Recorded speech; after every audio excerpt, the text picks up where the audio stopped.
Hello guys, welcome back to my channel. আর তোমরা সবাই কেমন আছো? আমিও খুব ভালো আছি।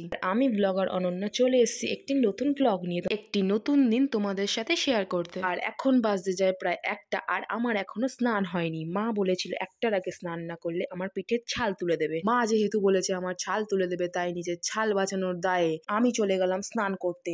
আর যেহেতু আমার কলেজের পরীক্ষা চলে এসছে, তাই আমার আজকে একটু স্নান করতে দেরি হয়ে গেছে, না হলে আমি 10টার সময় স্নান করে নিই। এই পরীক্ষার 1 সপ্তাহ আগে আমার নাওয়া খাওয়া দাওয়া সব বন্ধ হয়ে যায়। তোমরা ভাবছো কেন? কারণ আমি তো সারা বছর পড়িনি। পরীক্ষার 1 সপ্তাহ আগে পড়ে সব উদ্ধার করতে হবে তাই।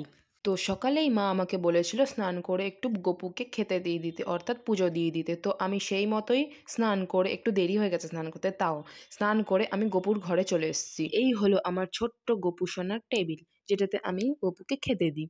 আর হ্যাঁ, আমি আগের ভিডিওতেই তোমাদের দেখিয়েছিলাম আমার এই ঠাকুর ঘরের ডিজাইনটা, আর তোমরা সেই ভিডিওতে অনেক অনেক ভালোবাসা দিয়েছো, তার জন্য অনেক ধন্যবাদ।